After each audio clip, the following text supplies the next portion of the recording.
Chapitre 101. Jésus interroge sa mère au sujet de ses disciples. Le 13 février 1944 au soir. Maintenant, 2 heures environ après la description précédente, je vois la maison de Nazareth.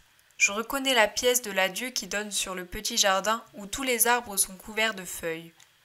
Jésus est avec Marie, assis l'un près de l'autre sur le banc de pierre qui est contre la maison.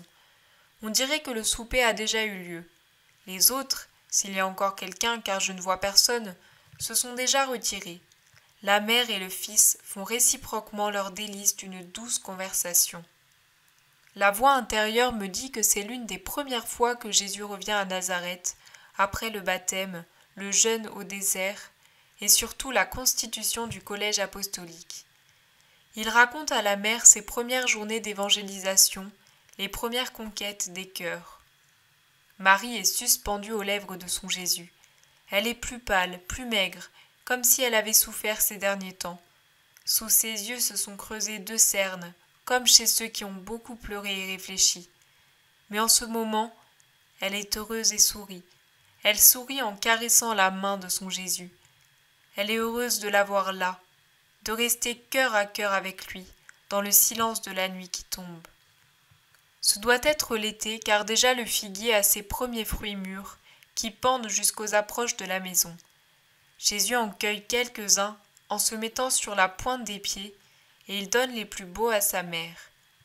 Il les épluche avec soin et les offre en retournant la peau, qui forme une couronne, comme s'il s'agissait de boutons blancs rayés de rouge dans une corolle de pétales blancs à l'intérieur, violacés à l'extérieur. Il les présente sur la paume de la main et sourit en voyant sa mère les goûter. Puis, il lui demande à brûle-pourpoint. « Maman, tu as vu les disciples?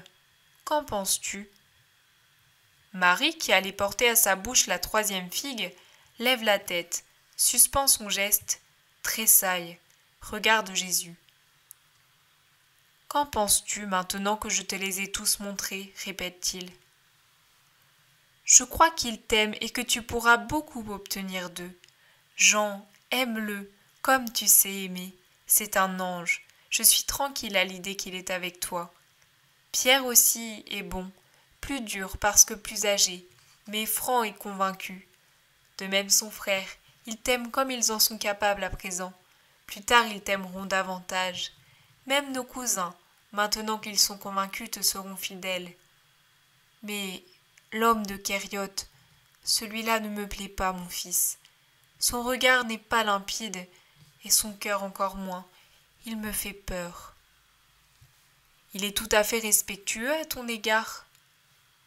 Il montre trop de respect. Avec toi aussi.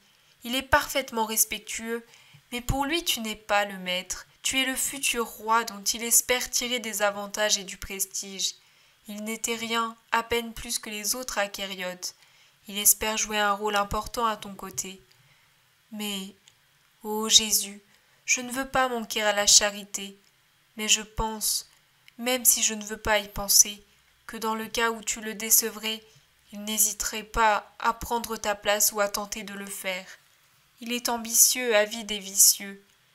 Il est fait pour être le courtisan d'un roi de la terre plutôt que ton apôtre, mon fils. Il me fait peur. » Et la mère regarde son Jésus de ses 2 yeux effrayés dans son visage pâle. Jésus soupire, il réfléchit, il regarde sa mère, il lui sourit pour l'encourager de nouveau. Lui aussi nous est nécessaire, maman. Si ce n'était pas lui, ce serait un autre. Mon collège doit représenter le monde. Or, dans le monde, tous ne sont pas des anges, et tous n'ont pas la trempe de Pierre et d'André. Si j'avais choisi toutes les perfections, comment les pauvres âmes malades oseraient-elles devenir mes disciples? Je suis venue sauver ce qui était perdu, maman. Jean est sauvé de lui-même, mais combien ne le sont pas? Je n'ai pas peur de Lévi. Lui, il s'est racheté parce qu'il l'a voulu. Il a abandonné son péché en même temps que son comptoir de gabelou, et il s'est fait une âme neuve pour venir avec toi. Mais ce n'est pas le cas de Judas. Au contraire, l'orgueil accapare toujours davantage son âme vieille et laide. Mais toi, tu sais ces choses, mon fils. pourquoi me les demandes-tu? Je ne puis que prier et pleurer pour toi.